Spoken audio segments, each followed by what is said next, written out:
Bonjour et bienvenue dans cette nouvelle édition de l'information. Au sommaire de ce journal, la déclaration de Brazzaville adoptée, déclaration finale des participants au sommet des trois bassins qui s'est clôturée ce 28 octobre, une feuille de route avec des engagements à protéger la biodiversité de ces trois bassins forestiers. Lancement du forum Afrique-Caraïbes au Guyana, un forum sur le commerce et l'investissement organisé par Afreximbank, la Banque africaine d'import-export, au programme des partenariats stratégiques pour favoriser les échanges interrégionaux. Et le développement de zones économiques spéciales et de parcs industriels au Bénin et au Togo notamment, des projets portés par l'opérateur Arise IIP, un financement de la Société financière internationale, est actuellement à l'étude. Un cadre commun pour la préservation des trois bassins forestiers Amazonie, bassin du Congo et Bornéo-Mékong. C'est en somme l'engagement pris par les chefs d'État de la déclaration de Brazzaville, une feuille de route qui sera une base de négociation lors des prochains rendez-vous majeurs sur le climat, tels que la COP28. Séverin Douque. C'est maintenant et il faut s'engager. Les dirigeants présents au Congo au deuxième sommet sur les trois bassins ont été unanimes. Il est plus qu'urgent de passer des paroles aux actes en faveur de la protection des forêts et de la biodiversité. Autant les Africains qui portent la solution de freiner le réchauffement climatique doivent poursuivre les actions en faveur du climat et de la biodiversité, autant les gros pollueurs doivent prendre la mesure de l'urgence en mettant des moyens nécessaires à disponibilité.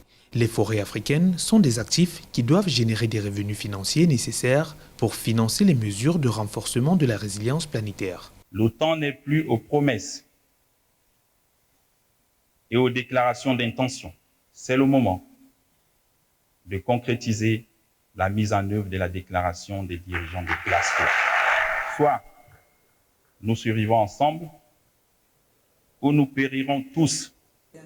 Dans le cadre de la déclaration de Brazzaville, les leaders étatiques s'engagent à s'impliquer davantage dans la lutte pour le climat et la biodiversité à travers le développement de solutions adaptées aux défis spécifiques des États et des bassins en renforçant la coopération et l'échange des sciences entre les trois bassins, s'efforcent au service des économies et des sociétés ainsi que de la résilience de notre planète.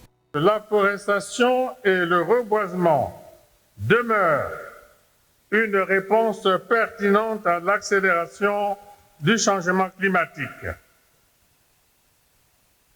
Il nous faut impérativement inverser le cours actuel de la destruction de nos forêts pour une biodiversité et un couvert végétal plus dense.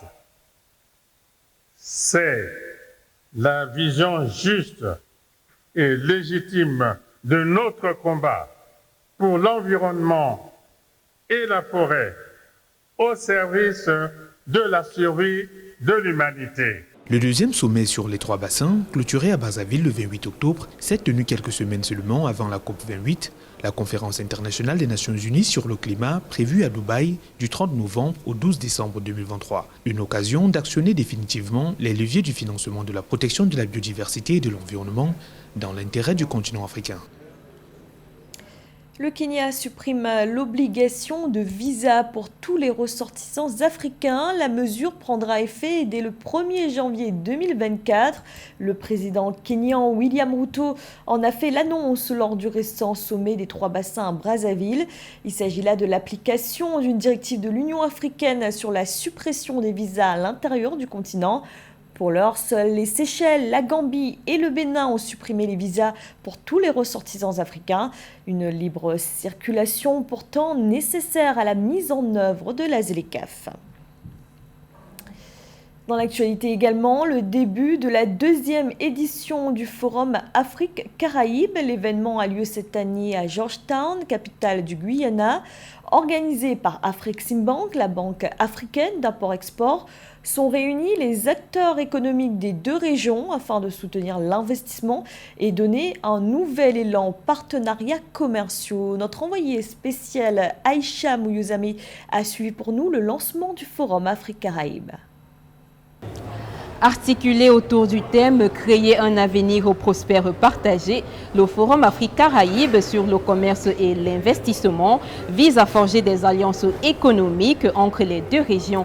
En effet, les exportations de la communauté caribéenne vers l'Afrique ne représentaient que 4,4% et les importations 2,2% selon le secrétariat général de la CARICOM en 2018.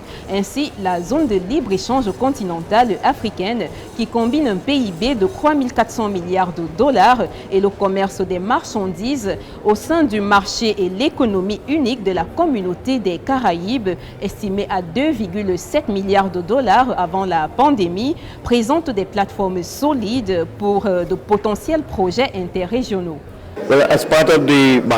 En tant que membre du secteur bancaire, nous espérons former des partenariats pour financer des projets locaux ici en Guyane. Nous avons déjà travaillé avec de nombreuses banques africaines. Nous avons vraiment de grandes attentes financières à cet égard. La deuxième édition, qui se tient à Georgetown, au Guyana, le 30 et 31 octobre, s'appuie sur le succès de l'édition inaugurale organisée à la Barbade en 2022, qui a été marquée par la volonté des deux parties de déployer le système panafricain de paiement et de règlement, PAPS, et l'annonce d'Afreximbank, organisateur de l'événement, d'investir 700 millions de dollars dans les Caraïbes. Nous espérons que l'Afrique et la diaspora caribéenne se réuniront. Nous espérons voir de grands travaux de collaboration entre les deux régions, ainsi que les banques d'import-export, d'investissement dans le commerce, la promotion et la communication. Pendant 2 jours, les principaux décideurs feront le point sur la première édition et aborderont entre autres les questions cruciales des contraintes de financement, du commerce et des investissements et les systèmes de paiement. L'enjeu pourrait donc être déterminant pour le développement des liens économiques entre l'Afrique et les Caraïbes. Des partenariats stratégiques pour favoriser les échanges interrégionaux seront annoncés. Pour Africa 24, Aïcha Moyouzame, Cédric Jossou et Joseph Moifo depuis Georgetown au Guyana. Développer des zones économiques spéciales, des parcs et plateformes industrielles sont les projets portés par Arise IIP qui opèrent dans plusieurs pays du continent et notamment au Bénin et au Congo. La Société financière internationale a été sollicitée. Elle pourrait accorder un financement d'au moins 250 millions d'euros à Menedji.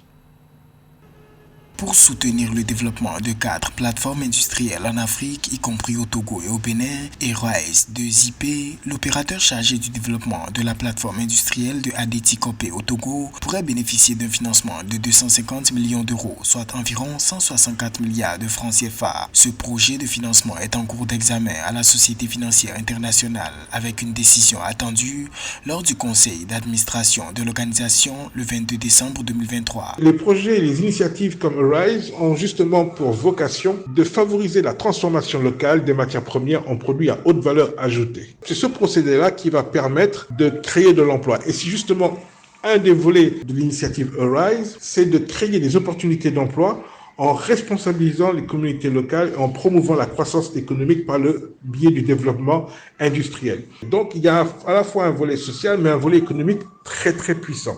Selon la Société financière internationale SFI, cet investissement permettra de promouvoir et d'attirer des investissements industriels et commerciaux multisectoriels dans ces pays et de développer la transformation locale de matières premières en produits à haute valeur ajoutée. Pour mesurer les résultats de cette activité-là, déjà vous avez le premier point, c'est l'emploi. Est-ce que ces zones industrielles vont créer beaucoup d'emplois? Parce que vous savez, aujourd'hui, il arrive très souvent que vous avez de grosses industries qui s'installent, mais avec beaucoup d'automatisation, ce qui fait que finalement, dans le fond, l'emploi n'est pas forcément au rendez-vous. Et vous avez aussi la création de richesses. Est-ce qu'aujourd'hui, sur la chaîne de valeur au niveau local, est-ce que ces industries vont créer de la véritable richesse? S'ils arrivent à prendre les matières premières, à les transformer et maintenant à avoir des débouchés au niveau local ou au niveau international, on pourra dire que des initiatives comme Arise ont atteint leur objectif. Plafonnée à 250 millions d'euros, la proposition de financement comprend un prêt de la Société financière internationale de 63 millions d'euros, des prêts parallèles de 107 millions d'euros et un prêt de l'Association internationale de développement IDA chiffré à 80 millions d'euros. En juin 2023, Airwise 2IP avait déjà obtenu une facilité de crédit de 400 millions de dollars de la part de la Banque africaine d'import-export, Afreximbank. Au Cameroun, les autorités du port de Kribi cherchent à répondre aux nouveaux défis qui se présentent, que ce soit en termes de globalisation ou de massification. Le directeur général du port, Patrice Mellom, envisage de nouveaux aménagements et notamment une extension de l'infrastructure, extension qui permettrait de multiplier les entrées enregistrées. Marie-Raphaël Antolo. Efficacement répondre aux défis permanents du secteur logistique en perpétuelle mutation, marqué par l'instantanéité, la globalisation, la massification et la digitalisation, est un challenge que le secteur portuaire du Cameroun, notamment le port de Kribi, se bat si mal pour atteindre. Des stratégies telles que l'implémentation des systèmes d'information robustes, sur mesure et intelligents ou encore le suivi opérationnel des escales sont des mesures déjà initiées pour répondre à cette cause. Toutefois, pour un résultat plus optimal, en vue d'industrialiser le Cameroun, l'État camerounais a misé sur l'extension de ce dit port.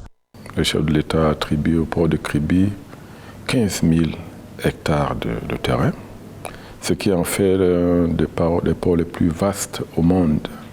Et ces 15 000 hectares de terrain sont destinés à l'industrialisation. Aujourd'hui, nous sommes en train de travailler sur la mise en place d'une zone industrielle intégrée sur 1500 hectares, naturellement phasée, de manière phasée.